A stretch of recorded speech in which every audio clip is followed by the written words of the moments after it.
Hello friends, welcome to my channel. అందరూ ఎలా ఉన్నారండి? అందరూ బాగున్నారు కదా? ప్రతి ఒక్కరికి ఎంతగానో ఉపయోగపడే చాలా మంచి కొత్త టిప్స్ని అయితే ఈ వీడియోలో షేర్ చేయబోతున్నాను. ఇంకా ఫస్ట్ టిప్ని అయితే తెలుసుకుందాము. ప్రతిరోజు కూడా మన ఇంటిని క్లీన్ చేస్తూ ఉంటాం కదండి. డైలీ అయినా లేదంటే వీక్లీ ఒక్కసారి అయినా క్లీన్ చేసేటప్పుడు ఇలా క్లీన్ చేసి చూడండి. ఇంట్లో ఉన్న డస్ట్ పార్టికల్స్, బ్యాక్టీరియా అనేది ఏమీ ఉండదు. ఇంట్లో వస్తువులు కూడా కొత్తగా మెరుస్తాయి. ఒక బౌల్ తీసుకొని అందులో కొంచెం వాటర్ వేసుకున్న తర్వాత కొంచెం వెనిగర్ని అయితే వేసుకొని ఆ తర్వాత ఒక అర టీ స్పూన్ వరకు కూడా బేకింగ్ పౌడర్ని అయితే వేసుకోండి. బేకింగ్ పౌడర్, వెనిగర్ అనేది మనకి ఇంటిని బ్యాక్టీరియా లేకుండా చాలా నీట్గా కొత్తగా కూడా ఉంచుతాయండి. అలాగే కొంచెం అంటే కొంచెం మనం క్లీన్ చేసేటప్పుడు మంచి స్మెల్ రావాలి అనుకున్నట్లయితే కొంచెం మీరు ఈ విధంగా బట్టలు పెట్టుకునే కంఫర్ట్ అనేది ఉంటుంది కదండి, సాఫ్ట్ టచ్ లాంటివి కట్టను, దాన్ని కొంచెం లిక్విడ్ వేసుకున్నాం అనుకోండి, వాటర్ అనేది చాలా మంచి వాసన వస్తుంది. దీన్ని మనం స్టోరేజ్ కూడా చేసుకోవచ్చు. వెనిగర్ వేసాం కాబట్టి పాడైపోయే ఛాన్స్ కూడా ఉండదు. ప్రతిరోజు దీన్ని అయితే మనము ఈ విధంగా స్ప్రే బాటిల్లో వేసుకోవచ్చు. లేదంటే ఒక క్లాత్ తోటి మన ఇంటి మొత్తంని, ఇంట్లో ఉండే వస్తువుల్ని కూడా చాలా నీట్గా క్లీన్ చేసామనుకోండి, మురికి లాంటిది ఏమీ ఉండదండి. అలాగే వస్తువులు కూడా కొత్త వాటిలాగా ఉంటాయి. ఈ వాటర్తో క్లీన్ చేయడం వలన వుడెన్ ఐటమ్స్ కానీ, ఫ్రిడ్జ్ లాంటివి గట్టున్న పాడైపోకుండా, డ్యామేజ్ అవ్వకుండా, మరకలు పడిపోకుండా చాలా నీట్గా అయితే ఉంటాయి. ముఖ్యంగా డైనింగ్ టేబుల్స్, కిచెన్ ఏరియా లాంటివి క్లీన్ చేసామనుకోండి, ఈగలు, దోమలు, పురుగులు అనేవి రాకుండా ఇంటి దగ్గర కూడా మనకి ఐటమ్స్ అనేవి చాలా నీట్గా ఉంటాయి. ఈ వాటర్తో డోర్ దగ్గర, కిటికీలతో కూడా స్ప్రే చేసామంటే నైట్ టైం ఇంట్లోకి వచ్చి దోమలు కూడా, పురుగులు కూడా ఏమీ ఉండవండి.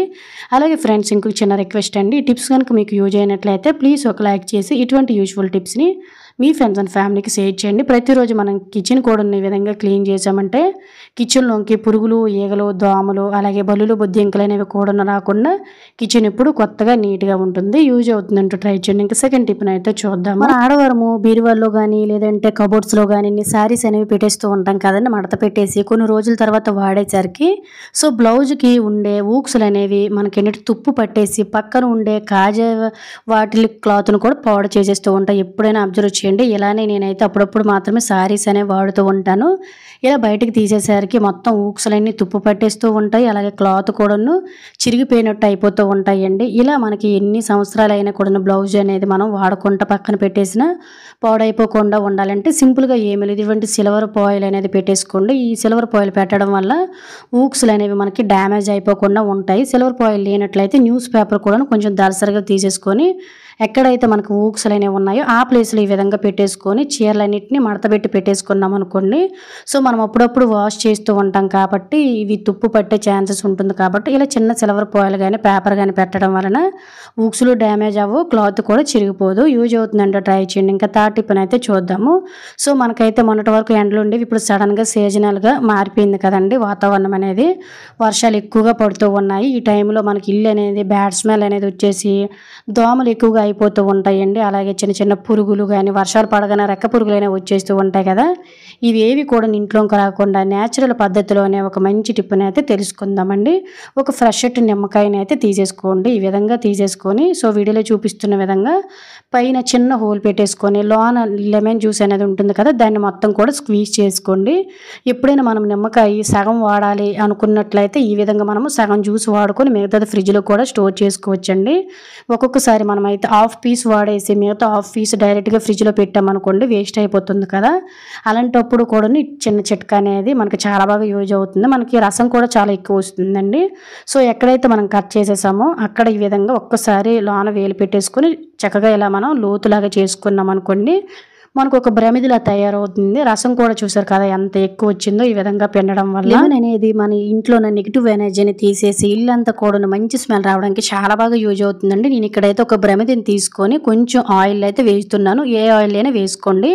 నేను కొంచెం నువ్వుల ఆయిల్ అయితే వేసేసుకొని ఇందులోనైతే కొంచెం కాటన్ అయితే పెడుతున్నాను. దీన్ని మనము ఈవినింగ్ టైంలో కానీ లేదంటే 15 రోజులకు ఒక్కసారి కానీ ఇంట్లో వెలిగించడం వలన ఇంట్లో నుండే నెగిటివ్ ఎనర్జీ, దిష్టి దోషాలు అనేవి పోవడమే కాకుండా సో ఇంట్లోకి దోమలు, ఈగలు, పురుగులు అనేవి రాకుండా ఉంటాయి. ఒక్కొక్కసారి మనకి ఇంట్లోకి అయితే ఈ చెమ్మ ఉండేటప్పుడు ఆ స్మెల్ అనేది వచ్చేస్తుంది కదండి, సో అలాంటప్పుడు ఆ ముక్కు స్మెల్ లాంటిది కూడా పోతుంది అన్నమాట.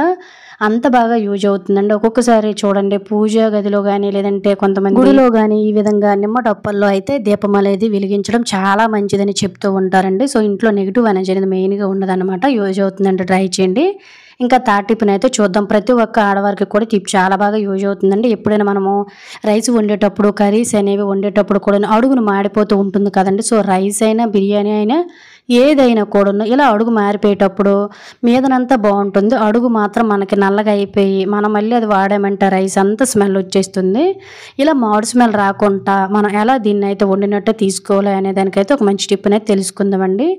ఏమీ లేదు, ఎప్పుడైనా మీకు అన్నం మాడిపోయింది అనుకున్నట్లు డౌట్ వచ్చింది అనుకుని ముందైతే అన్నం మొత్తం కూడా కలపకండి, మొత్తం మిక్స్ అయిపోతుంది. ఇలా కొంచెం వేడివేడిగా ఉండేటప్పుడు అంటే గోరువెచ్చగా ఉంటుంది కదా, ఆ టైంలో మనం ఈ విధంగా ఇంట్లో ఆనియన్స్ అనేవి ఉంటాయి కదా, దాన్ని ఒకటి కానీ రెండు కానీ పైన మొత్తం తోలంతా ఒలిసేసిన తర్వాత చిన్న చిన్న పీసెస్గా అయితే కట్ చేసుకోండి. సో కొంచెం ఏదైనా మనకు మాడిందంటే ఇంట్లో వాళ్ళు అస్సలు ఒప్పుకోరు కదండి. మనమైతే ఎలానో ఏజిస్ట్ అయి తినేస్తూ ఉంటాము. ఫుడ్ మొత్తం ఈ మాడ్ స్మెల్ వచ్చేసిందంటే ఇంట్లో వాళ్ళు అలా తిడుతూనే ఉంటారు. ఇలాంటి ప్రాబ్లమ్స్ ఏవి రాకుండా ఉండాలంటే చక్కగా ఇలా చిన్న చిన్న ఆనియన్స్ ముక్కలను కట్ చేసేసుకొని కుక్కర్లోన ఈ విధంగా నేను పెట్టేసుకుంటున్నాను. రైస్ అనేది కొంచెం మాడింది అనిపించింది, ఇలా పైన పెట్టేసుకొని మూత పెట్టేసి ఒక 5 నిమిషాలు పక్కన పెట్టేసాము అనుకోండి. ఆ మాడ్ స్మెల్ మొత్తం కూడాను ఈ విధంగా ఆనియన్ తొక్కలు అనేవి తీసేసుకుంటూ ఉంటాయి. ఈ ఆనియన్ తీసేసి పక్కన పడేసుకొని రైస్ని పైన వాడేసుకోవచ్చు. అడుగు నుండే మాడు అంతా కూడా మనం తీసేయచ్చు అనమాట. ఓన్లీ రైస్కే కాదండి, కర్రీస్కి కూడా ఈ టిప్ అనేది యూజ్ అవుతుంది. ఈ టిప్ కూడా మీకు యూజ్ అవుతుంది అన్నట్లయితే ఒక్కసారి ట్రై చేసి చూడండి. ఇంకా 4వ టిప్ని అయితే చూద్దాము. నార్మల్గా మనలో చాలా మంది కూడా అరటిపండు తినేసిన తర్వాత తొక్కని ఎందుకు పనికిరానిదిగా పడేస్తూ ఉంటారు కదండి. అరటిపండు తొక్క ప్రయోజనాలు తెలిసినట్టయితే ఎప్పటికీ కూడా తొక్క పడేరండి. ఈ అరటిపండు తొక్కను ఎండబెట్టేసి మనం మొక్కలకు కూడా పొడి చేసి వేసినట్లయితే మొక్కలు అనేవి పచ్చగా చాలా బాగా గ్రోత్ పెరుగుతాయి. ఓన్లీ ఇలా మొక్కలకే కాకుండా మన స్కిన్కి కూడా చాలా బాగా యూజ్ అవుతుందండి. ఎప్పుడైనా స్కిన్ డల్గా అనిపించినట్లయితే ఇలా అరటిపండు తొక్కను పడేయకుండా డైరెక్ట్గా మీరు స్కిన్కి, నెక్కకి, హ్యాండ్స్కి అప్లై చేసుకోవచ్చండి. లేదు అంటే మళ్ళీ చాలామందికి ఫేస్ కానీ నెక్ కానీ లేదంటే హ్యాండ్స్ కానీ బ్లాక్ అయిపోతాయి కదా. ఇలా బ్లాక్ అయిపోయేటప్పుడు ట్యాన్ పోవాలనుకున్నట్లయితే అరటిపండు తొక్క మీద కొంచెం కోల్గేట్ పేస్ట్ అనేది వేసేసుకోండి, పళ్ళ తోముకునేది వేసేసుకొని తొక్కతో పాటు మన హ్యాండ్స్కి అయితే ఫేస్కి, నెక్కకి ఇలా మీ ఇష్టం అండి. ఫేస్కి కూడా అప్లై చేసుకోవచ్చు, ఎటువంటి సైడ్ ఎఫెక్ట్స్ కూడా ఉండవండి. పేస్ట్ కూడా మనకి ఏదైనా ట్యాన్ తొలగించడానికి చాలా బాగా యూజ్ అవుతుందండి. దీంతో మన నెయిల్స్తో పాటు హ్యాండ్స్ని క్లీన్ చేసుకోవడం వల్ల గోలు కూడా గ్రోత్ బాగా పెరుగుతాయండి. మాయిశ్చరైజేషన్ అనేది పోయి గోలు అనేవి విరిగిపోతాయి కదా, గోలు కూడా చాలా బాగా పెరుగుతాయి అన్నమాట. సో ఈ విధంగా స్కిన్ చాలా నీట్గా ఉంటుందండి. అప్పుడప్పుడు ఒక్కసారి అలా ట్రై చేసి చూడండి, చాలా బాగా టిప్ వర్కౌట్ అవుతుంది. ఇంకా 5వ టిప్ని అయితే చూద్దాం. మనం ప్రతిరోజు వంట చేస్తూ ఉంటాం కదండి. కొన్ని వెజిటేబుల్స్ అనేవి తరగడం చాలా ఎక్కువ టైం పట్టేస్తూ ఉంటుందండి. ఒక కూర వండుకుంటే పర్వాలేదు, కానీ చాలామంది ఇంట్లో 2-3 కూరలు వండుతూ ఉంటారు. అలాంటప్పుడు ఎక్కువ కూరగాయలు కట్ చేయాలనుకునేటప్పుడు చాలా చిరాకు వచ్చేస్తుంది కదా. అలా మనం ఎన్ని కేజీలు కూరగాయలు అయినా కూడా చక్కగా మనమైతే చక్క నిమిషంలోనే కట్ చేసి వచ్చండి ఒక చిన్న చిట్కాతోటి. నేనైతే ఇక్కడైతే బెండకాయలని అలాగే బరబట్టిని అయితే మీకు చూపిస్తున్నాను, చూసారు కదండి. ఎప్పుడైనా బెండకాయలు అనేవి జిగురు రాకుండా ఉండాలి వండేటప్పుడు అన్నట్లయితే సింపుల్గా వాష్ చేసి ఒక క్లాత్ తోటి తుడిచేసుకోండి. ఎప్పుడైనా ఒకేసారి వెజిటేబుల్స్ అన్నిటిని కట్ చేయాలనుకున్నట్లయితే నేను ఇక్కడ చూడండి ఒక 7-8 బెండకాయలని 10 అంటే నా హ్యాండ్స్కి కరెక్ట్గా సరిపోయేటట్టు అయితే నేను బెండకాయలు ముందే వాష్ చేసి తుడిచేసానండి. ఆ తరువాత అన్నిటిని కూడా ఒకే దగ్గర పెట్టేసుకొని ఒక ప్లాస్టిక్ రబ్బర్ తోటి అయితే సమానంగా ఈ విధంగా పెట్టేశాను అనమాట.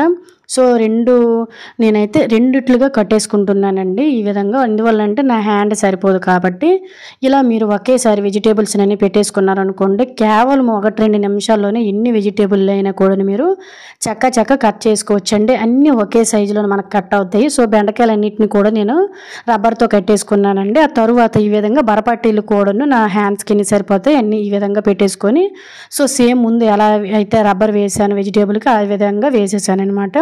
ఇలా వేసేసుకొని వీడియోలో చూపిస్తున్న విధంగా ముందు మూటికలు అనేవి తీసేసుకోవాలండి. ముందైతే నేను ముదిరిపోయిన బెండకాయలు తీసేసాను, కుళ్ళిపోయినవి గట్టును చూసుకుంటూ మనం చక్కగా కట్ చేసుకోవాలి. ఈ విధంగా మనమైతే రబ్బర్ని వెనక్కి జరుపుకుంటూ లేదంటే ఈ విధంగా తీసేసుకోవచ్చండి. సింపుల్గా ఇలా మనమైతే బెండకాయలు అన్నిటినీ ఒకే సైజులోనైతే హ్యాపీగా కట్ చేసుకోవచ్చండి. జస్ట్ బెండకాయలు కోయడానికి నాకు 1 నిమిషం కంటే చాలా తక్కువ టైమే పట్టిందండి. అన్నీ సమానంగా వస్తాయి, చక్కగా కూడా మనం కర్రీస్ అనేవి ప్రిపేర్ చేసుకోవచ్చు. వీడియోలో కూడా చూస్తున్నారు కదా. కట్ చేసేటప్పుడు మన కుళ్ళులు అవి ఉన్నాయో లేవనేది ఒకసారి చెక్ చేసుకుంటే సరిపోతుంది. కొంతమందికి వెజిటేబుల్స్ కట్ చేయాలంటే చాలా చిరాకు వచ్చేస్తుందండి. ఎందువల్లంటే ఎక్కువ కట్ చేయాలనుకునేటప్పుడు ఎక్కువ టైం పడుతుంది. ఒక్కసారి అయితే చూడండి, జస్ట్ నేను ఒక నిమిషంలోనే అన్ని సమాన సైజులోనైతే కట్ చేసేసాను. బొరపట్టి కూడా మనకి చేతితో చాలామంది వలుస్తూ ఉంటారండి. కట్ చేయాలంటే చాలా చిరాకు వచ్చేస్తుంది.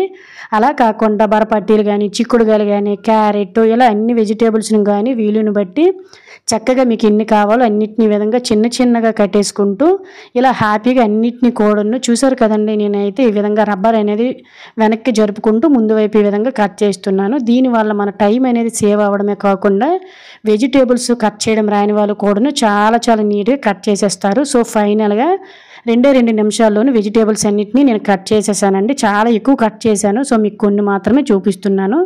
దీనివల్ల మన టైంతో పాటు మనీ సేవ్ అవుతుంది. ఒక్క రబ్బర్తో ఎన్ని వెజిటేబుల్స్ని కట్ చేసుకోవచ్చు. ఇది ఫ్రెండ్స్ ఈరోజు వీడియోలో అయితే టిప్స్. ఐ హోప్ ఈ టిప్స్ యూజ్ చేయని అనుకుంటున్నాను. టిప్స్ కనుక యూజ్ అయినట్లయితే please like, share, subscribe my channel. Thank you for watching. Bye bye, take care.